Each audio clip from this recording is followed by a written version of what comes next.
Muy bien, dijimos que vamos a estar hablando acerca de la naturaleza, la misión y el propósito de la iglesia. Un tema que muchas veces se toca muy poco, porque pues sí, son confrontados de alguna manera los líderes religiosos, oficiales de la iglesia, pastores, predicadores, y de esta manera exhiben a través de la palabra de Dios, si es una enseñanza bíblica obviamente, pues quedan exhibidos si están llevando a cabo una mala práctica de cómo debe hacerse iglesia y cómo debe llevar a cabo la iglesia que el Señor Jesucristo dejó establecida. Y pues bueno, dentro de esto tenemos nosotros, al momento de que tú y yo vamos conociendo al fundador de la iglesia, nuestro fundador nos ayuda a entender la naturaleza que tenemos como su iglesia. Somos una institución divina establecida por Dios a través de los apóstoles y profetas de las Escrituras.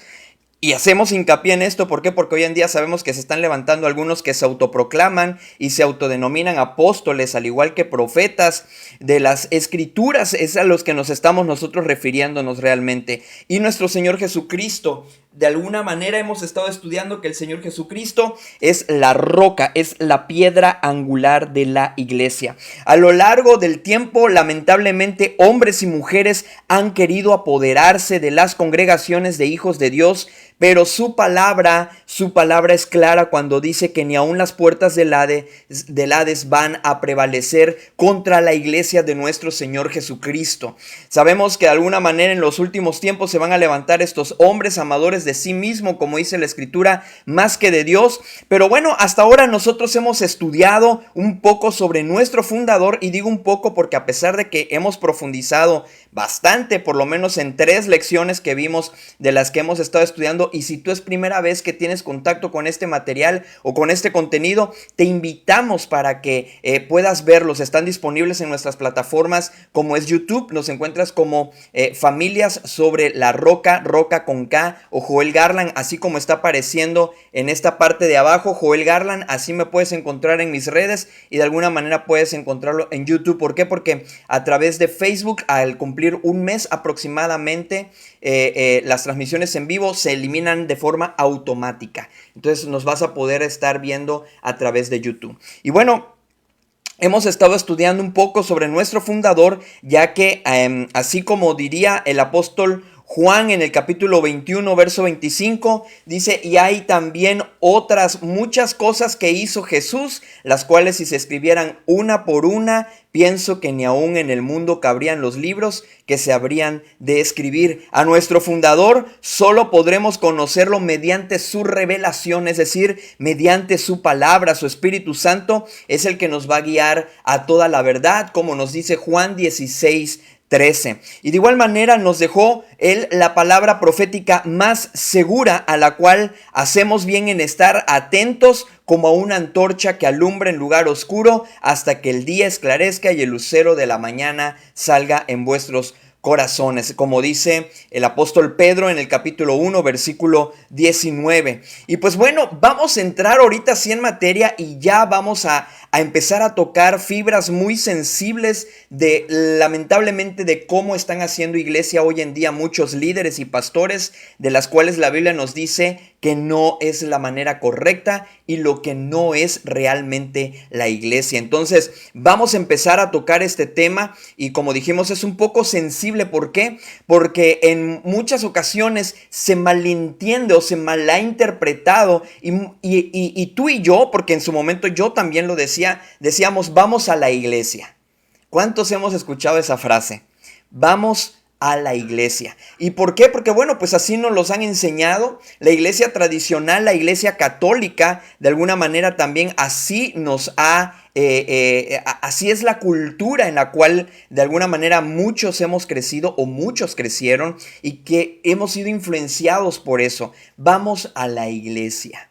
Para empezar, tenemos que entender que la iglesia no es un edificio, es gente, no un lugar. Los primeros cristianos se reunían en casas, pero el término, de alguna manera, iglesia, siempre se aplicó al grupo de creyentes que se reunía y no al edificio como tal. Esto es algo que tú y yo tenemos que tener bien en claro. Vamos a la iglesia, no es la manera correcta de decirlo, es vamos con la iglesia o vamos a reunirnos con la iglesia. Recordemos que iglesia es la palabra eclesía, que significa congregación, de alguna manera, de creyentes, de alguna forma, ¿verdad? Entonces es una congregación, es gente reunida. Pero fíjense bien, si vamos rápidamente a Romanos capítulo 16, verso 5, recuerda la importancia de que tengamos una Biblia y una libreta para que de alguna forma tengamos dónde anotar y también a dónde ver si verdaderamente lo que estamos leyendo y lo que estamos diciendo es conforme a la Escritura.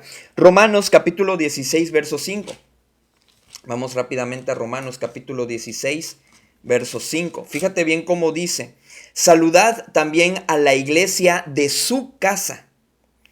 Ponte en contexto para que tú sepas exactamente, estamos yendo a los versículos específicos. Dice: saluda también a la iglesia de su casa, saludad a Epeneto, amado mío, que es el primer fruto de Acaya para Cristo. Pero lo importante aquí empieza diciendo: saludad también a la iglesia de su casa, es decir, a la congregación reunida, la congregación de creyentes reunidas en la casa de. Entonces, esa es la importancia que aquí queremos ir destacando. Ahora vamos a 1 Corintios capítulo 1, versículo 2. Primera a los Corintios, capítulo 1, versículo 2. Primera a los Corintios 1, 2. Fíjate bien cómo dice Primera a los Corintios, capítulo 1, versículo 2. A la iglesia de Dios que está en Corinto, a los santificados en Cristo Jesús, llamados a ser santos, con todos los que en cualquier lugar invocan el nombre de nuestro Señor, de nuestro Señor Jesucristo, Señor de ellos y nuestro. Aquí algo importante, ¿sí? Lo que destaca: a los santificados en Cristo Jesús. Ya hablamos sobre el término iglesia, ya hablamos sobre el contexto, sobre lo que es iglesia, así que aquí nada más estamos recapitulando rápidamente, pero miren qué bonito lo describe aquí Pablo a los Corintios. Dice: a los santificados en Cristo Jesús, llamados a ser santos, con todos los que en cualquier lugar invocan el nombre de nuestro Señor Jesucristo. Esos son la iglesia, ¿sí? Entonces eso es algo que tenemos que tener siempre presente tú y yo, que son personas, no es un lugar, no es un edificio. Primero los Corintios capítulo 16, ahora versículo 19, fíjate cómo lo dice. Primera los Corintios 16, 19. Las iglesias de Asia os saludan, Aquila y Priscila, con la iglesia que está en su casa. Nuevamente lo vuelve a decir: os saludan mucho en el Señor. Fíjense bien esta parte, ¿eh? Os saludan mucho, dice, en el Señor. Pero lo importante aquí de lo que es lo que estamos hablando, que no es un edificio, no es un lugar, son personas. Dice: las iglesias de Asia os saludan, con Aquila y Priscila, con la iglesia que está en su casa. No estamos haciendo referencia exactamente a que ahora la iglesia es una casa, no, a las personas que están reunidas en un lugar, como vimos en primera donde estábamos leyendo hace ratito, a todos los santificados. Entonces fíjense, ven también como dice Colosenses 4:15. Colosenses capítulo 4, versículo 15. Recuerda que esto es un estudio, ¿eh? Y en un estudio vamos a ir mucho a la Biblia, porque lo que a nosotros nos importa es más que lo que pueda decir yo, más que lo que pueda decir cualquier otro teólogo, pensador o algo, es qué es lo que nos dice Dios, porque lo que tiene el poder transformador y lo que de alguna manera nos va a estar constantemente recordando todas las cosas es cuando vamos a la palabra de Dios, es la que va a producir ese fruto en nuestras vidas. Colosenses capítulo 4, versículo 15. Fíjate bien cómo dice: por lo cual os decimos esto en palabra del Señor, que nosotros que vivimos, que habremos quedado hasta la venida, estoy en Tesalonicenses, Colosenses capítulo 4, una disculpa. Recuerden que estamos completamente en vivo.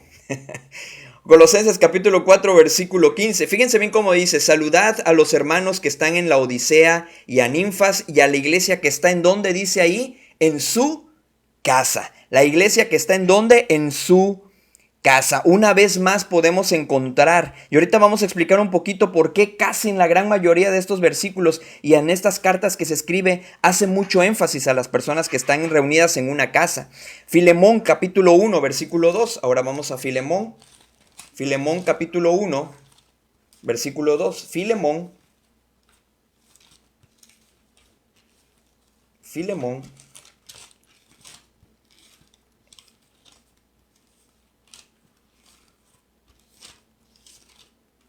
está después de Tito.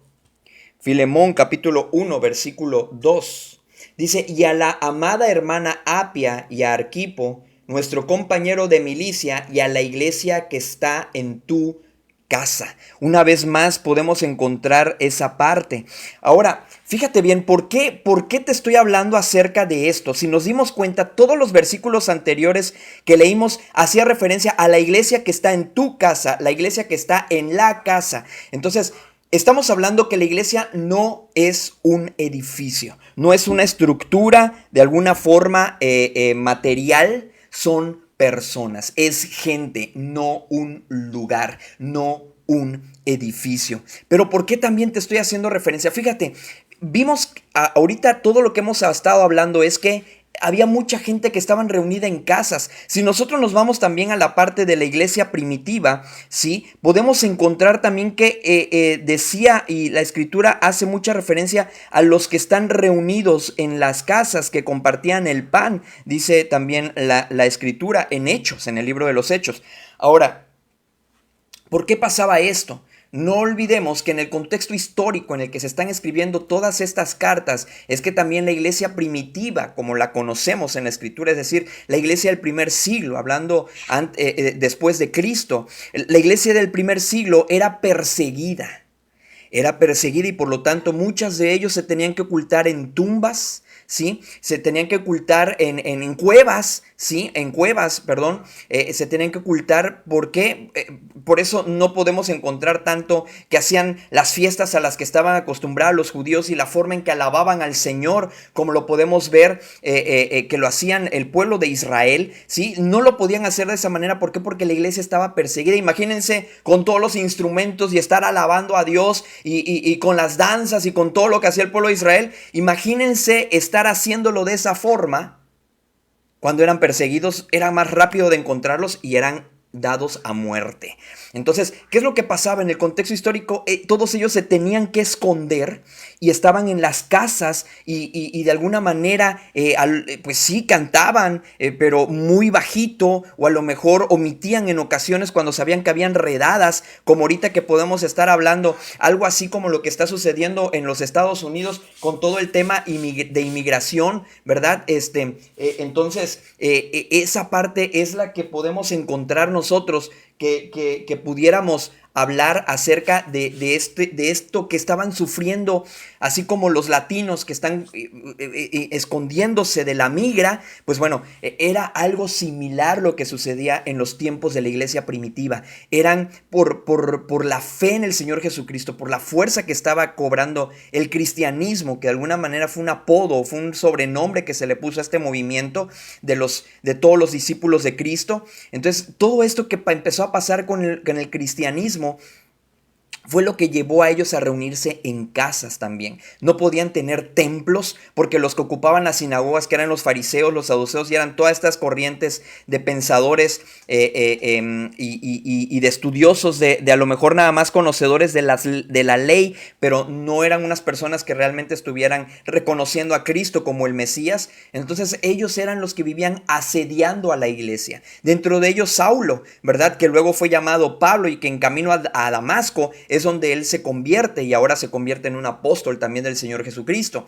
Pero mientras tanto, se tenían que reunir en casas. Por eso podemos encontrar a la iglesia que está en tu casa, a la iglesia que está en la casa, a la iglesia que está... es lo que podemos encontrar. Ahora, esto también yo quiero que te quede algo muy, muy claro.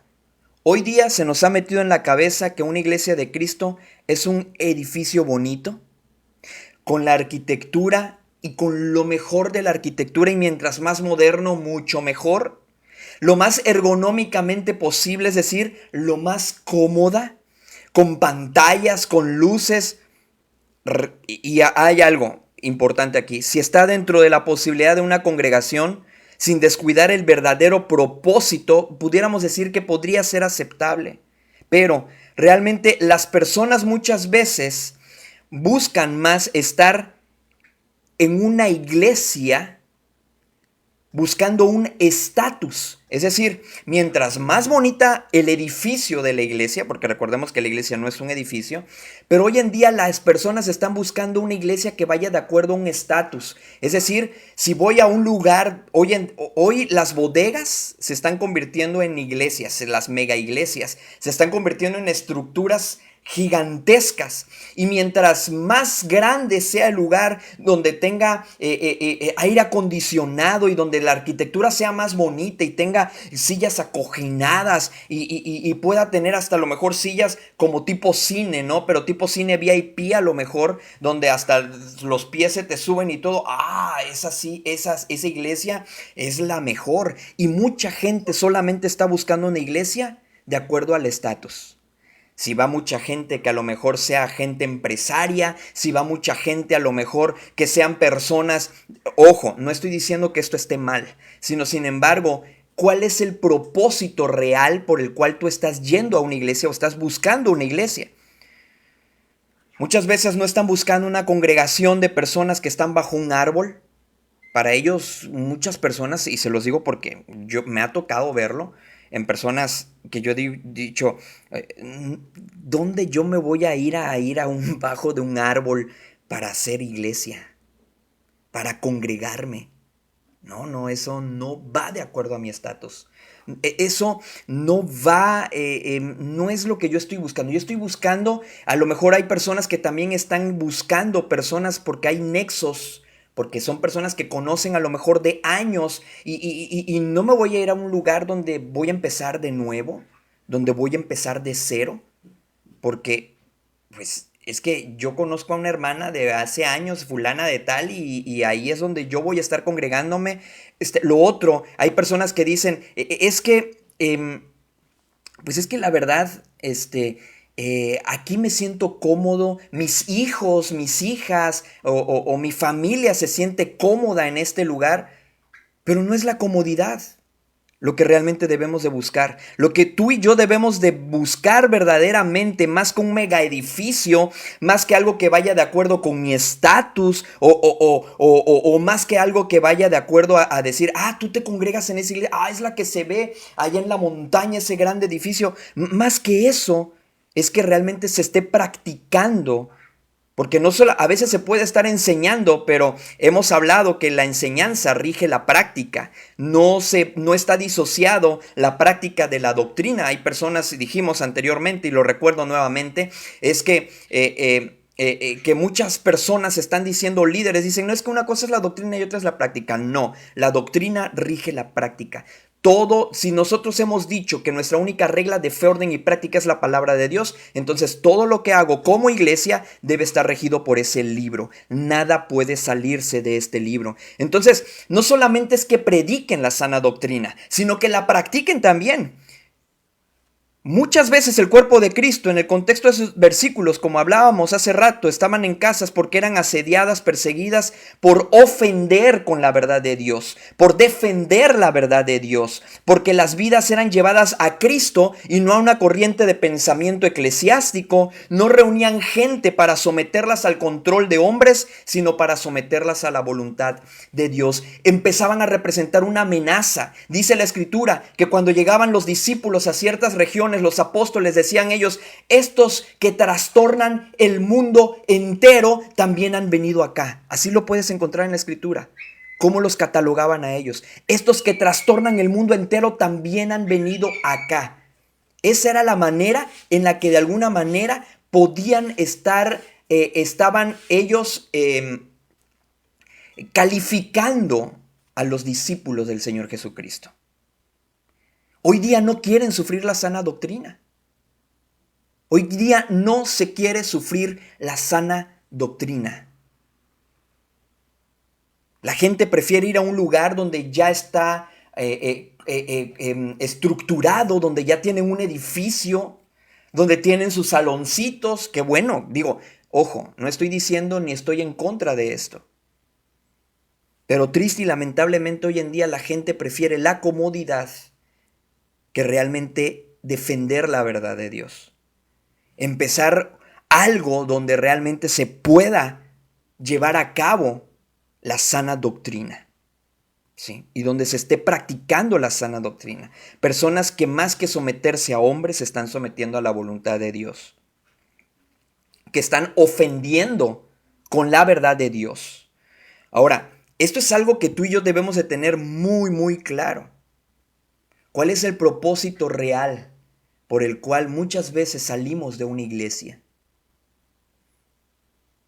¿Cuál es el pensamiento y el propósito que realmente nos está sacando de ese lugar? Y si es verdaderamente buscar un lugar, una congregación de personas, porque recuerden que la iglesia es una congregación de personas, de creyentes bautizados. ¿Cuál es realmente el propósito por el cual me estoy saliendo de una iglesia? ¿Cuál es realmente lo que me está moviendo a congregarme con una iglesia? ¿Es por su edificio? ¿Es porque voy a seguir conservando un cierto estatus? ¿Qué es lo que me está moviendo realmente? Recuerda, la iglesia no es un edificio, es gente, no un lugar. Segunda cosa que vamos a ver es que la iglesia no es una empresa. La iglesia es una institución divina, por lo que la naturaleza de la iglesia entonces no es humana, y al no ser humana tampoco su manera de regirse es bajo pensamientos humanos o por reglas humanas. Por eso en segunda de Pedro capítulo 1 versículos 19 al 21, segunda de Pedro capítulo 1 versículos 19 al 21.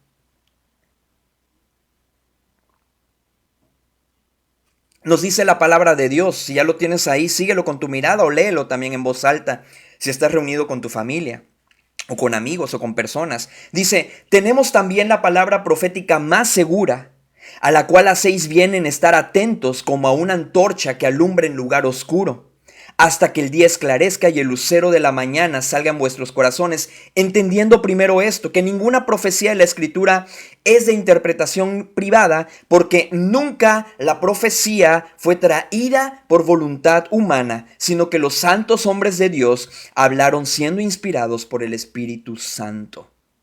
Toda la Escritura, dice también la palabra, es inspirada por Dios. Entonces, es algo que tú y yo tenemos que tener bien claro.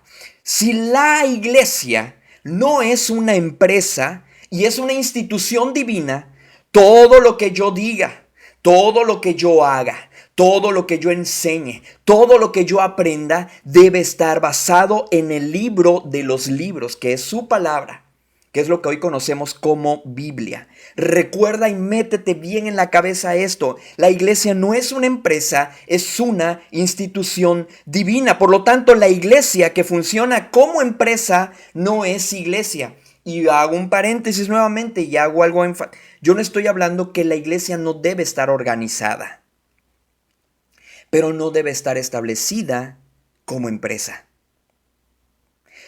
La iglesia que hace a un lado la palabra de Dios para administrarse como una empresa y no como una institución divina bajo los parámetros que la palabra de Dios misma ha establecido para que funcione su iglesia, no es una iglesia, es una secta. Ya en las llamadas iglesias hoy en día tienen CEOs. Así como en las empresas tienen un mandamás, tienen el fundador, ¿verdad? Como se le llaman a los CEOs también, gerentes administrativos. Ojo, no estoy diciendo, nuevamente repito, que no debe haber organización.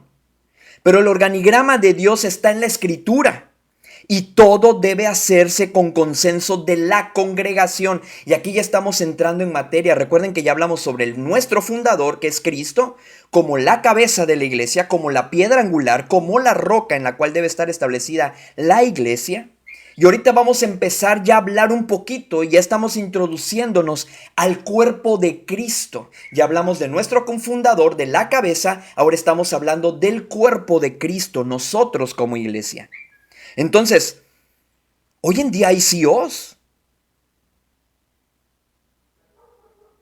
Hay personas, hay llamados pastores que fungen más como el gerente general de la iglesia, y es más, hasta se llaman como gerentes, o también a este pastor fundador de la iglesia, muchas veces empiezan a tomar el lugar de Cristo, porque ellos empiezan a dictar mandatos, ellos empiezan a establecer reglas, ellos empiezan a establecer una forma de organización o de llevar a cabo ciertas tareas en la iglesia que no están marcadas por Cristo así,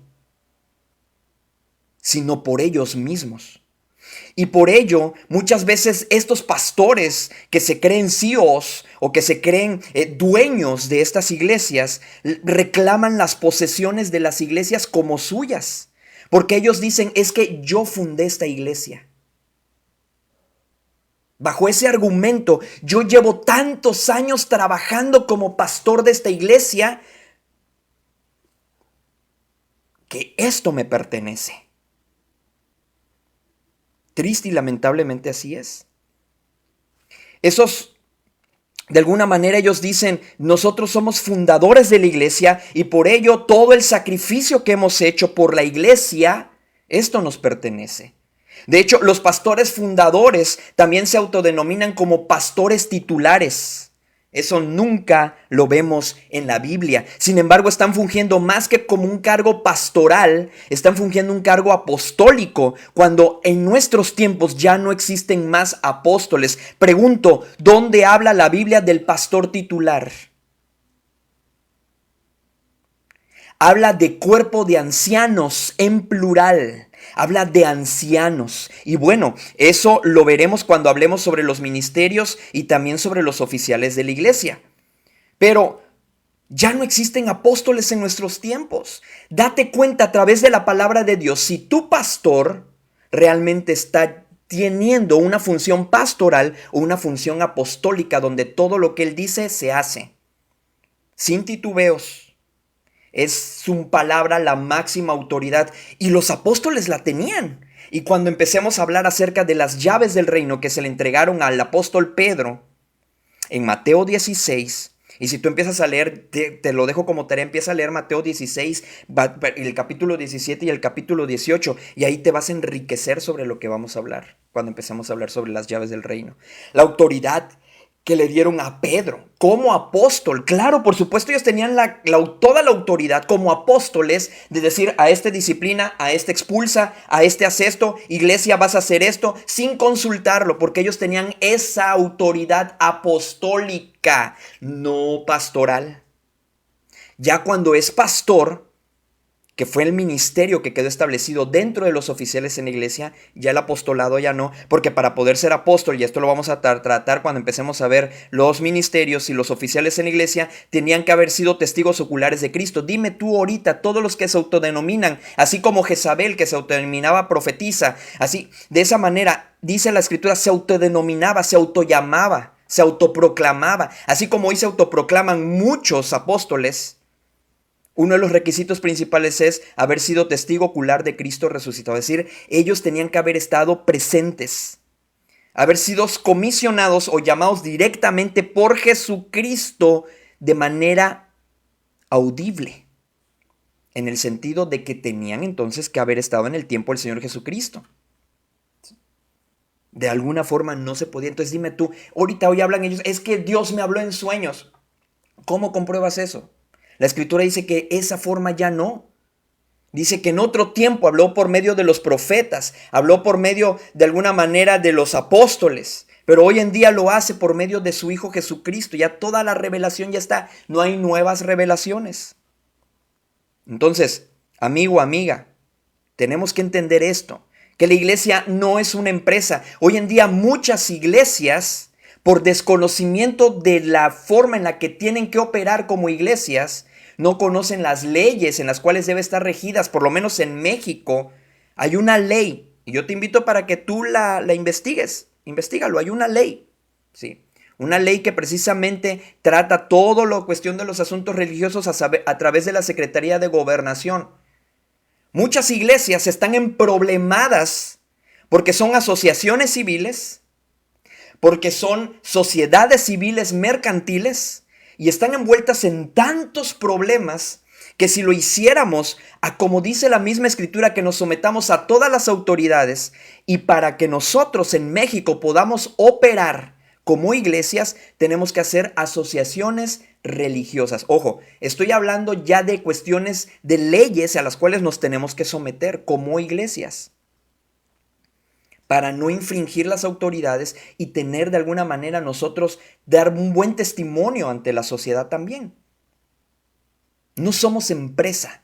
Ante la Secretaría de Gobernación, nosotros somos una asociación religiosa y esto protege mucho. ¿Por qué? Porque si ustedes van leyendo los requisitos y lo vamos a tratar posteriormente, ya quizás al final, cuando empecemos a hablar también sobre temas legales en cuanto a la iglesia, porque es importante que se sepa, no lo desconozcas, investígalo por favor.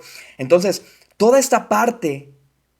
Muchas veces porque muchas iglesias no le prestan atención. Tú vas a una iglesia y a ti es lo que menos muchas veces te interesa y te importa. Te quedaste impactado por el edificio, te quedaste impactado por la gente, porque cuando llegas pues obviamente, y si te trata un pastor, pues obviamente un pastor quiere que la iglesia crezca, entonces nunca te van a hacer el feo y más si a lo mejor tienes recursos económicos, pues más aquí, ven, bienvenido y mira y nosotros y aquí te van a hablar bonito.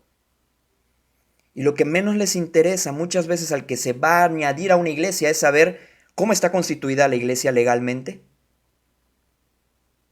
¿Cuál es la doctrina que rige en cuanto al gobierno de la iglesia? Los pastores lo omiten. La gran mayoría de los pastores que creen en un gobierno, como le llaman ellos, teocrático, o también a veces más bien episcopal, o como estamos hablando, como un apóstol realmente que está fungiendo el que está como pastor al frente de una iglesia, lo que podemos decir es que de alguna forma eso no lo preguntas cuando te vas a añadir a una iglesia. ¿Cuál es el gobierno de la iglesia? A ver, disculpa, ¿yo puedo saber cuánto gana mi pastor? ¿Cuántas personas tienen sueldos y salarios dentro de la iglesia? Si yo quisiera tener ya como miembro activo dentro de la iglesia, un fiel dentro, digo, tampoco vas a estar llegando y vas a estar, disculpe, ¿cuánto? Y también quisiera saber, no, obviamente es ya cuando tú ya tienes un tiempo y eres una persona fiel en cuanto a tus ofrendas, en cuanto a tu asistencia y todo, obviamente tienes el derecho de poder preguntar todo esto. Oye, ¿y cuánto gana mi pastor? Pastor, ¿cuánto gana usted? ¿Hay otros sueldos que se pagan? Lo que se juntó para este fin o este ministerio, realmente, a ver, quiero saber cómo se está yendo. ¿Cuánto dinero se tiene realmente en la cuenta de la iglesia? Porque fíjense, muchas veces cuando se maneja como empresa la iglesia, entonces en cuestiones legales, hay problemas más adelante.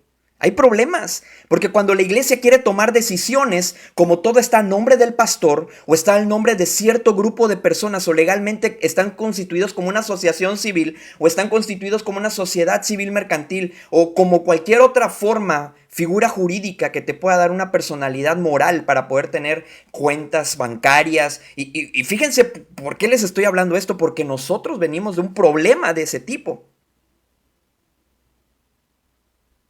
Entonces, ¿hasta dónde de alguna manera este tipo de operar como empresa y no como iglesia, al momento de que hay conflictos, tú no puedes hacer nada? El pastor muy bien te puede cerrar la puerta con candado y te puede acusar de allanamiento de morada porque tú sabes a nombre de quiénes están los terrenos en el cual se están construyendo. No. Y todo pertenece a la asociación civil o pertenecen a la sociedad civil o a cualquier otra figura jurídica menos como asociación religiosa. Que de alguna manera el gobierno esto lo establece precisamente para evitar todo este tipo de conflictos, todo este tipo de problemas, para que le pertenezca a la congregación. Estipulaban mucho y decían de que es que mira, es que luego pasa a ser propiedad de la nación. Ya ahorita las leyes han cambiado, estúdienlo, asesórense a través de un abogado, a través de personas que estén preparados en la materia. Pero la iglesia no debe funcionar como empresa, sino bajo los lineamientos que la escritura misma marca. Y si la escritura misma marca un lineamiento que dice que nos tenemos que someter a las autoridades, nos tenemos que someter a las autoridades. Obviamente esto siempre y cuando no vayan en contra de la voluntad de Dios. Entonces, sí es importante que tú y yo entendamos que la iglesia no es una empresa, es una institución divina, por lo que la naturaleza de la iglesia no es humana y al no ser humana tampoco se va a regir bajo pensamientos humanos o bajo criterios humanos. La iglesia es de Cristo. Por lo tanto, si somos una iglesia de Cristo, o decimos llamarnos una iglesia de Cristo, o decimos que formamos parte de una iglesia de Cristo, tenemos que velar por estos intereses también. Lamentablemente, estas malas prácticas que están haciendo hoy en día líderes religiosos, pastores, va a llevar, luego van a hablar y van a decir, es que el gobierno ahora nos está presionando y nos están cerrando templos porque no estamos regidos bajo la ley de asuntos religiosos que nos dice ahí que esto y culto público oye, pues es que desde un principio debiste haber estado en regla. Ahora cuando empiecen a cerrarles los lugares, cuando empiecen ahora sí se van a querer sublevar ante la autoridad porque van a decir, es que no nos pueden cerrar, ahora el gobierno está, oye, pero desde un principio debiste haber estado en regla. Ahora le estás dando un arma más al gobierno para que empiecen a cerrar iglesias. Esa es la parte que nosotros debemos de dimensionar hasta dónde nosotros mismos como congregación, que nos esforzamos cuando se nos dice que vamos a ampliar el lugar, vamos a construir ahora esto, a nombre de quién está donde se está construyendo. La iglesia no es una empresa, es una institución divina. Y vamos a pasar al siguiente punto. Yo creo que hoy no nos va a dar tiempo para terminar todo esto que vamos a ver. Pero lo otro importante también es, la iglesia no es una denominación. La iglesia de Cristo no vino a establecer, la iglesia es de Cristo, y Cristo no vino a establecer una denominación. Eso es algo que te tiene que quedar muy en claro. Las denominaciones han sido una herramienta del enemigo más que para preservar la verdad bíblica, es para dividir el cuerpo de Cristo. Esa es la realidad. Ojo, y aquí yo no quiero que vayas a pensar, está hablando Joel ahora de ecumenismo, entonces está a favor del pensamiento, la doctrina divide. No. No estoy hablando de eso. Bíblicamente, no hay un argumento bíblico, un sustento bíblico en el cual tú puedes decir, la denominación que el Señor Jesucristo vino a establecer es esta. Nosotros que venimos de una corriente o de líneas bautistas, podemos empezar y a lo largo de la historia de dónde viene y esto y acá y allá. Otros dicen, no, que mira, que es que hay un libro que dice esto, pero realmente el Señor Jesucristo no vino a establecer una denominación. No vino a establecer una denominación.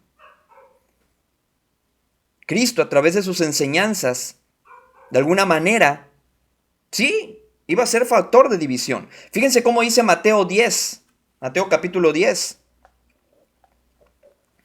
Y a veces hemos utilizado esto, en los últimos tiempos una de las señales es que se va a levantar el padre contra la madre, la nuera contra la suegra y los hijos contra los padres. Pero el verdadero contexto de este texto, ahorita lo vamos a ver.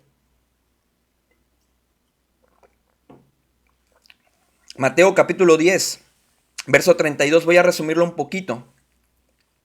A cualquiera pues que me confiese delante de los hombres, yo también le confesaré delante de mi Padre que está en los cielos. Mateo 10:32. Y a cualquiera que me niegue delante de los hombres, yo también le negaré delante de mi Padre que está en los cielos. No penséis, es decir, no pienses que yo vine a traer paz a la tierra. Ojo, aquí está hablando el Señor Jesucristo, Aquí está hablando el Señor Jesucristo. No piensen que vine a traer paz a la tierra. No he venido a traer paz, sino espada. Porque he venido para poner en disensión al hombre contra su padre, a la hija contra su madre y a la nuera contra su suegra, y los enemigos del hombre serán los de su casa. Por eso muchas veces cuando nosotros venimos a Cristo, los primeros que son nuestros enemigos son nuestros propios familiares. Ya te volviste aleluya, ya te volviste cristiano. El que ama a padre o madre más que a mí, dice el Señor Jesucristo, no es digno de mí. El que ama a hijo o a hija más que a mí no es digno de mí, y el que no toma su cruz y sigue en pos de mí no es digno de mí. El que haya su vida la perderá, y el que pierde su vida por causa de mí la hallará. Y Lucas capítulo 12, 49 dice algo, lo mismo, estas palabras, pero desde la perspectiva en que lo habló Lucas. Lucas capítulo 12, 49. Fuego vine a echar en la tierra. ¿Y qué quiero si ya se ha encendido? de un bautismo tengo que ser bautizado y cómo me angustio hasta que se cumpla. ¿Pensáis que he venido para dar paz en la tierra? Una vez más el Señor Jesucristo recalca esto a través de Lucas. Dice, os digo, no, sino disensión. Porque de aquí en adelante 5 en una familia estarán divididos, 3 contra 2 y 2 contra 3. Y ahí empieza a hablar sobre lo mismo. Ahora dice, de alguna manera, viendo la naturaleza de nuestro fundador, podemos entender aún más que los que amamos a Dios y estamos cimentando nuestras vidas, nuestra fe, nuestra mente, nuestro ser en Cristo, la roca eterna de nuestra salvación y el cimiento de su iglesia, no vamos a poder permanecer en una congregación que solo es eso, gente congregada, pero no una iglesia de Cristo. Gente congregada para sus propios fines que solo ostentan una denominación y no el respaldo ni la autoridad de Dios por hacer a un lado la piedra angular. Lo que tienen que cuidar las personas que salen de una congregación de personas a la hora de buscar una iglesia de Cristo es que ésta realmente esté cimentada en la roca que es Cristo. Porque, digan ustedes, ¿qué pastor o líder de una congregación no quiere que crezca? Pero el mandato no es haciéndolo reciclando creyentes. Es ir por el mundo y predicar el evangelio. En la mayoría de los casos, los que se la pasan nada más reciclando creyentes y no saliendo a las calles a predicar el evangelio, no les importa la vida de las personas, pastores, congregaciones, iglesias que no salen a las calles a predicar para que haya fruto. O sea, no es solamente ir tirando la semilla, que es parte de nuestra comisión. Y cuando hablemos acerca bien del propósito de la iglesia, es también que haya crecimiento de esas personas que uno va predicando el evangelio. El Señor va a ir añadiendo cada día a la iglesia los que han de ser salvos. Pero hoy en día, ¿qué es lo que sucede en las iglesias? Los pastores, es más cómodo estar reciclando. Vienes de otra iglesia, adelante, bienvenido aquí. Pero no empezar una nueva obra. No estar con gente nueva realmente que venga a los pies de Cristo. Gente nuevos creyentes. Personas que no eran hijos de Dios y que son hijos de Dios. Y que esos son los que Dios está añadiendo a la iglesia para que crezca. El mandato no es ir por todo el mundo y reciclar creyentes, es ir por el mundo y predicar el evangelio. En la mayoría de los casos, los que se la pasan más reciclando creyentes y no saliendo a las calles es porque no les va a importar tu vida, sino sus propios intereses. Quieren más gente porque la gente para ellos representa un número traducido en una mejora económica.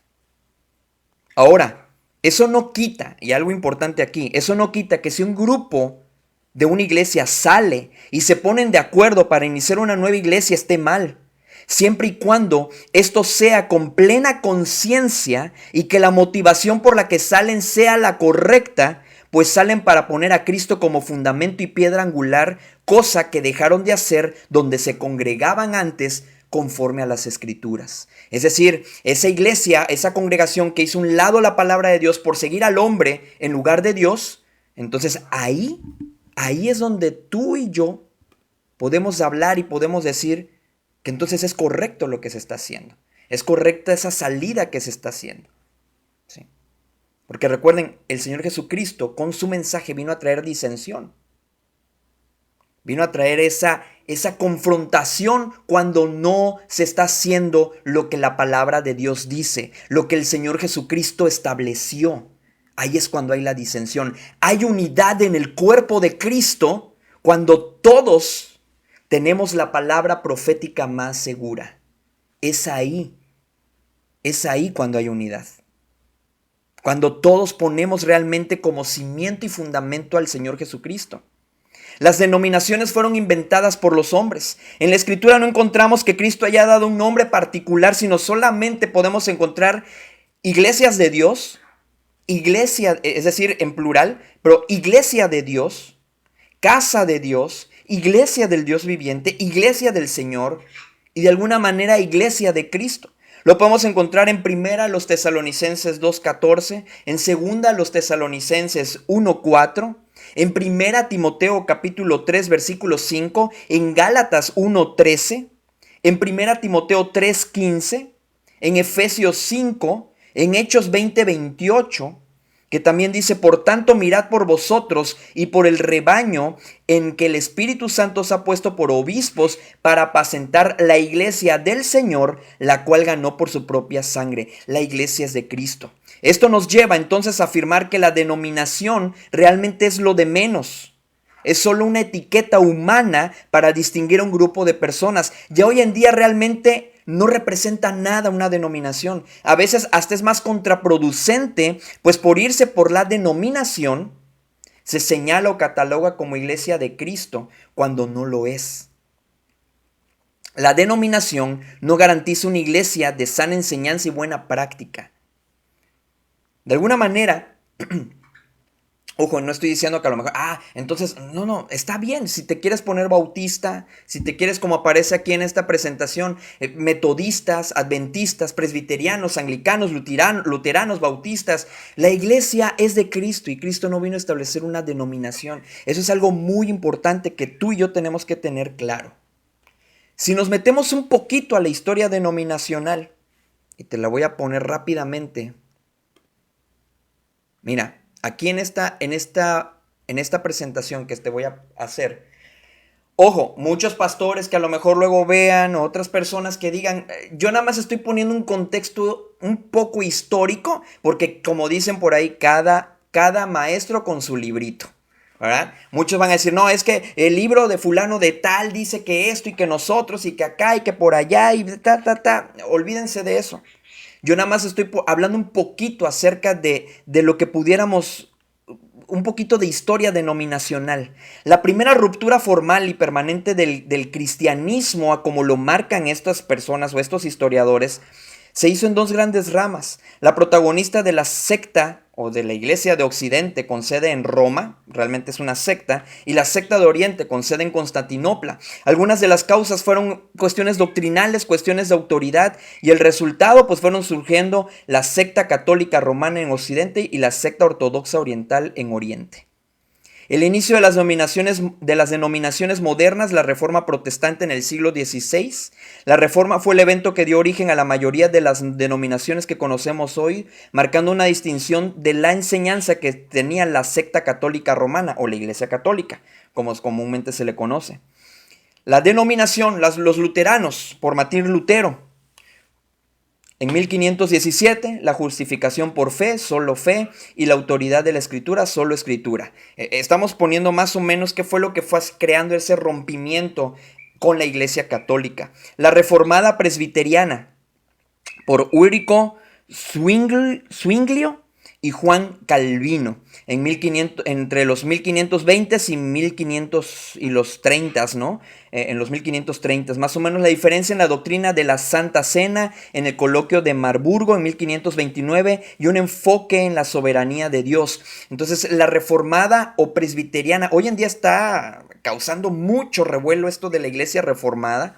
Y su principal fundador Calvino, que si realmente nos metemos a estudiar quién fue Juan Calvino, nos vamos hasta espantar. La anglicana, Enrique VIII de Inglaterra, 1534, un cisma más político inicialmente por el acta de supremacía separando la iglesia de Inglaterra de la autoridad papal, algo así como vino a hacer Benito Juárez en México, posteriormente también a separar la iglesia del Estado. La iglesia bautista con Thomas Elwes y John Smith a principios de los 1600 creencia en el bautismo solo para creyentes por inmersión, separándose de la práctica del bautismo infantil. Digo, aquí lo estoy dando a grandes rasgos. No estamos haciendo un estudio de denominaciones, ni de historia de denominaciones, ni nada de esto. Sin embargo, las denominaciones iniciales se fueron fragmentando a su vez por nuevas interpretaciones de las escrituras, por movimientos de avivamiento. De ahí surgen los metodistas en el siglo XVIII, a partir del movimiento de avivamiento dentro del anglicanismo, liderado por John Wesley, y posteriormente su énfasis estuvo basado en la santidad y el activismo social. El pentecostal, que inicia a principios del siglo XX, alrededor de los 1901 en Topeka, Kansas, donde empezó esto del avivamiento en la calle de Azusa en Los Ángeles, con un énfasis en la experiencia del Espíritu Santo. Es decir, que esto el pentecostalismo es más reciente, ¿no? En el siglo XX, en los 1901, donde empezó esto del fuego, el Espíritu y la continuidad de los dones espirituales que ya sabemos, y cuando hablemos de estos vamos a ver cuáles ya no están vigentes, como hablar en lenguas y sanidades. Entonces, todas estas corrientes, y muy probablemente si nos están viendo pastores o líderes que han estudiado algo sobre esta historia de las religiones o denominaciones, coincidan o digan, a lo mejor digan, no, pues sí, o a lo mejor digan, no es así, y lo respeto. Como les repito, solo estamos viendo como una manera muy grosa de conocimiento general y tener una idea en cuanto a las denominaciones, pero en su mayoría coinciden que los grandes movimientos religiosos fueron hechos por hombres. Estos movimientos tienen nombre y apellido, ¿sí? Nombre y apellido. Estas denominaciones surgidas tienen nombres y apellidos, que no es Cristo. El reino, el verdadero reino de los cielos solo tiene un fundador que vino a establecer no una denominación. Aunque muchos defiendamos nuestra denominación, porque en su momento yo también lo llegué a hacer, aunque muchos defienden una denominación con libros no inspirados, con historiadores que realmente no vivieron en los tiempos de Jesús para asegurar qué nombre o denominación estableció Cristo, la realidad, amigo, amiga, hermano, hermana, es que Cristo no vino a establecer una religión. Cristo no vino a establecer una denominación. Primero Corintios 3, 1 al 11 dice, de manera que yo, hermanos, no pude hablaros como a espirituales, sino como a carnales, como a niños en Cristo. Os di a beber leche y no vianda, porque aún no erais capaces, ni sois capaces todavía. Porque aún sois carnales, pues habiendo entre vosotros celos, contiendas y disensiones, ¿no sois carnales y andáis como hombres? Porque diciendo el uno, yo ciertamente soy de Pablo, y el otro, yo soy de Apolos, ¿no sois carnales? ¿Qué pues es Pablo y qué es Apolos? Servidores, ojo, esclavos, por medio de los cuales habéis creído, y eso según lo que a cada uno concedió el Señor. Pero ¿saben qué, mis amigos, amados, hermanos, hermanas? Muchas veces se ven a los líderes o pastores que hoy en día hasta se llaman padres espirituales. Tú eres mi hijo espiritual. ¿No has escuchado también eso de que es la iglesia mamá? ¿Eso dónde viene en la escritura?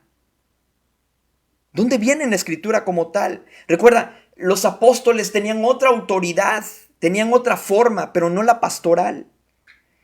Hoy en día, padres espirituales, tú eres mi hijo espiritual, tú eres mi padre espiritual. Nosotros venimos, nuestra iglesia mamá es. No es eso. Son, dice Pablo, servidores. ¿Qué pues es Pablo? ¿Y qué es Apolos? Pablo hablando sobre sí mismo. Somos servidores por medios de los cuales habéis creído. Pero mi hermano, si tú dices algo en contra de Martín Lutero, algo en contra de Juan Calvino, algo en contra de John Smith o de fundadores, o no, empieza el debate sobre, no, es que yo soy bautista y los bautistas venimos desde la línea de Jesucristo y yo soy metodista y los metodistas venimos realmente desde Jesús. No hay un argumento bíblico para ello. La única manera que tú puedes diferenciar a una iglesia de Jesucristo es por lo que creen y por lo que practican. Y nosotros somos llamados la iglesia del Dios viviente. La iglesia de Dios. Eso somos. Yo planté, Apolos regó, pero el crecimiento lo ha dado Dios. Y sigue diciendo ahí mismo donde estamos en 1 Corintios capítulo 3, versículo 7. Así que ni el que planta es algo, ni el que riega. Es decir, Juan Calvino no es nada. Martín Lutero no es nada. A veces los pensamientos de todos estos grandes también liderazgos que se están levantando hoy en día, los toman como si fuera prácticamente sustituyendo al fundador de la iglesia. Y sobre esto han creado un movimiento y han creado un pensamiento y han creado unas doctrinas basadas en hombres y no en Cristo. Eso es lo más lamentable. ya ha causado estas denominaciones y estos movimientos división en el cuerpo de Cristo. Si nos damos cuenta hasta dónde las denominaciones, ¿por qué la iglesia no es una denominación? Así que ni el que planta es algo, ni el que riega, sino Dios que da el crecimiento, y el que planta y el que riega son una misma cosa, aunque cada uno recibirá su recompensa conforme a su labor. Porque somos nosotros, dice la Escritura, ahí en donde estamos, en 1 Corintios capítulo 3, ahora en el versículo 9, porque nosotros somos colaboradores de Dios y vosotros sois labranza de Dios, edificio de Dios, conforme a la gracia de Dios que me ha sido dada, dice Pablo. Yo como perito arquitecto, él sí lo puede decir. Yo no voy a andar hablando porque Juan Calvino dijo, porque Martín Lutero, esas frases que ellos dicen o esos pensamientos que pululan ahorita en todas las iglesias evangélicas y que están escuchando y que están creando ramificaciones y que están más que transformar, reformando iglesias y todo esto. Los están poniendo como si fueran apóstoles de Cristo también. Porque su pensamiento, su doctrina, la están tomando como un fundamento. Pablo sí podía decir esto. Yo, como perito, arquitecto, puse el fundamento y otro edifica encima. Nosotros no somos fundamento, ni podemos poner fundamento, ni ningún otro hombre después de los profetas y apóstoles de la Escritura y Jesucristo mismo puede poner otro fundamento. Nadie. Dice, puse el fundamento y otro edifica encima. Nosotros nada más vamos a edificar encima de ese fundamento. Pero cada uno mire, dice la Escritura por lo mismo, cómo sobreedifica. Tú y yo como iglesia tenemos la responsabilidad de ver cómo se está sobreedificando nuestra iglesia. La iglesia a la que pertenecemos, a ese cuerpo local al que pertenecemos, a esa iglesia local a la que pertenecemos, que es parte del cuerpo de Cristo. Cada uno mire cómo sobreedifica. Porque nadie puede poner, ojo, aquí importante el versículo 11 del capítulo 3 de 1 Corintios 1. ¿Cómo dice? Porque nadie puede poner otro fundamento que el que está puesto, el cual es Jesucristo. Nadie puede poner otro fundamento, el cual es Jesucristo. Nadie puede poner otro fundamento del que ya está puesto. Nadie. Los teólogos en nuestros tiempos no son apóstoles. No son profetas antes de Jesús.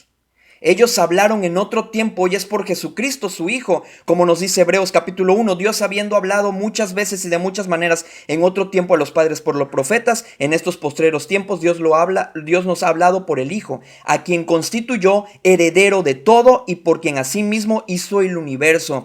No me importa que digan que tengo en poco a los historiadores o a los teólogos o a los pensadores eclesiásticos, mientras yo no pisotee la sangre de Cristo. Como dice Hebreos 10:29. Hoy mucho hijo de Dios han estado canonizando a sus santos también.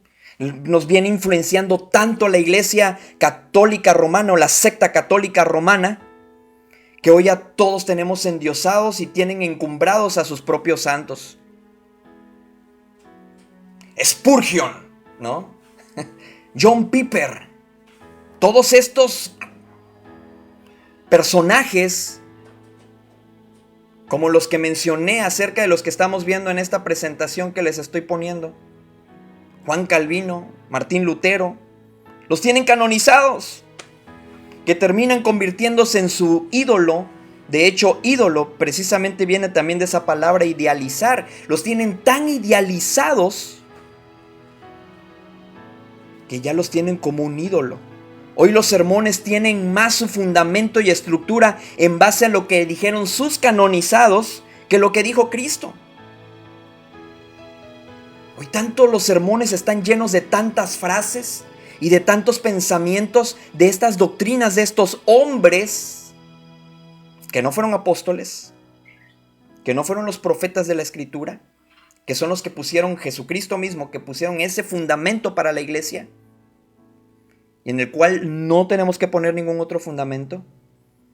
Toman la palabra de ellos o sus opiniones o interpretaciones como fundamentos para la iglesia de hoy, cuando ya no hay fundamentos nuevos. Repito, conforme a la gracia que Dios me ha sido dada, decía el apóstol Pablo, en 1 Corintios 3, versículo 10, yo como perito arquitecto, porque él era el apóstol de Jesucristo. Por eso tenía esa autoridad de poner ese fundamento. Puse el fundamento y otro edifica encima, para que cada uno mire cómo sobreedifica. Pero, dice aquí el versículo 11, porque nadie puede poner otro fundamento que el que está puesto, el cual es Jesucristo. Por eso Efesios 2:20 dice, edificados sobre el fundamento de los apóstoles y profetas. No de Juan Calvino, no de Martín Lutero, no de Spurgeon. Dice, edificados sobre el fundamento de los apóstoles y profetas, siendo la principal piedra del ángulo Jesucristo mismo. Los sermones deben estar llenos del profeta Isaías.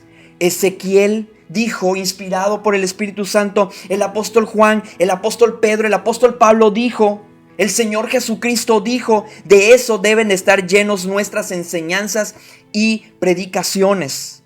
No estamos diciendo que de vez en cuando no podamos utilizar alguna frase que refuerce lo que estamos diciendo acerca de lo que dijo el Señor Jesucristo o los apóstoles o los profetas. Pero no podemos poner como fundamento un pensamiento para la iglesia de hoy, o crear una nueva corriente de iglesia o pensamiento sobre el cual la iglesia debe estar fundada. No hay otro fundamento. Ni mi interpretación, mi hermano, ni mi opinión es fundamento. O estos serán más importantes que lo que los apóstoles, los profetas y Cristo mismo han dicho.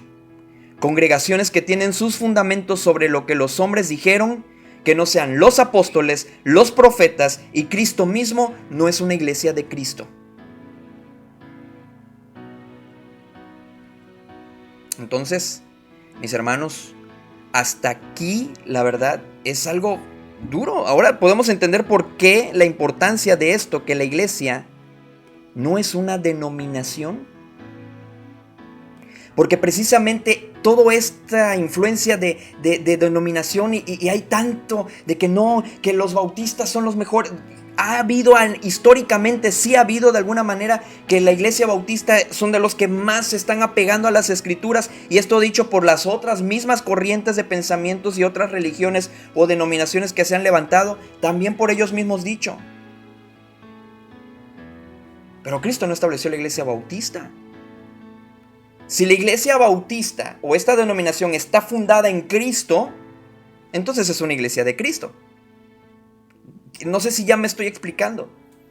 Si tal iglesia, tal agrupación de personas creyentes bautizados, hijos de Dios bautizados, tienen su fundamento a Cristo, entonces es una iglesia de Cristo. Si lo que creen y practican está conforme a la Escritura, esa es una iglesia de Cristo. Por eso creemos que en muchas otras denominaciones también hay creyentes, hay hijos de Dios. ¿Y qué es lo que hace el Espíritu Santo? Va a ir sacando de muchos de esos lugares. Eso es lo que tenemos que entender. Por eso su palabra dice, y el Señor mismo Jesucristo dijo, vine para espada, fuego, decía él también, disensión. En ese sentido, si no va conforme a lo que yo digo, dice Jesucristo, va a pasar eso. Entonces es la parte que tú y yo tenemos que entender. ¿Sí? Cristo no vino para traer paz a esta tierra. Entonces, su enseñanza realmente va a crear conflicto para aquellos que no quieren someterse a su voluntad. Y Dios va a ir sacando, va a ir separando el trigo de la cizaña.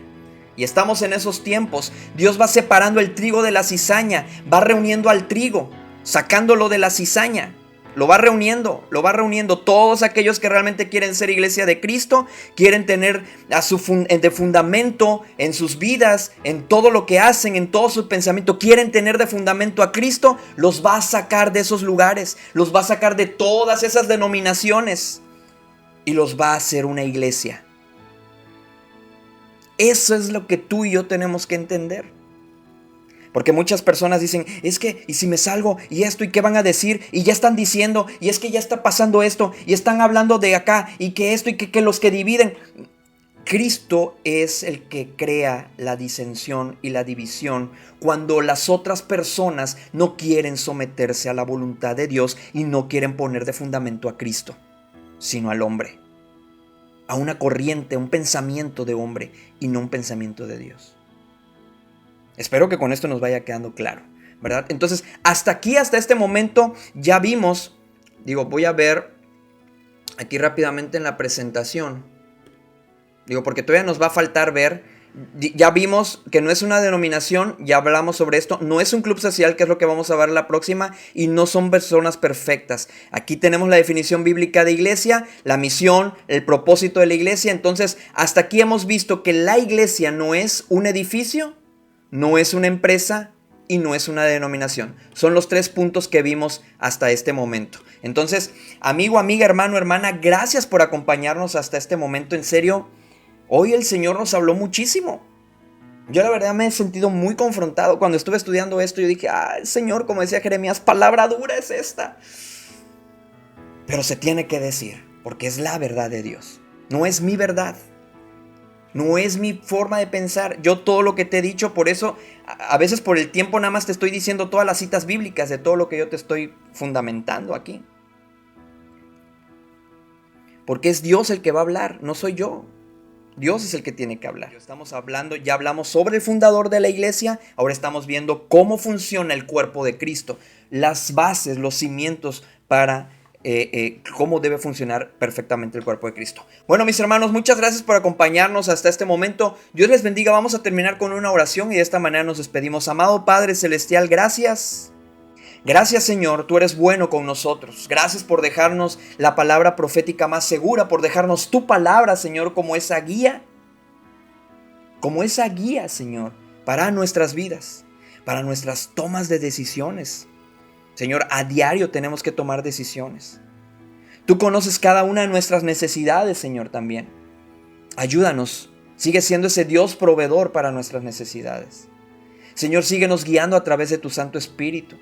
Que aún a lo mejor, aunque esto pudiera ser algo que nos confronte y que nos está redarguyendo, Señor, dice tu palabra que toda la Escritura es inspirada por Dios.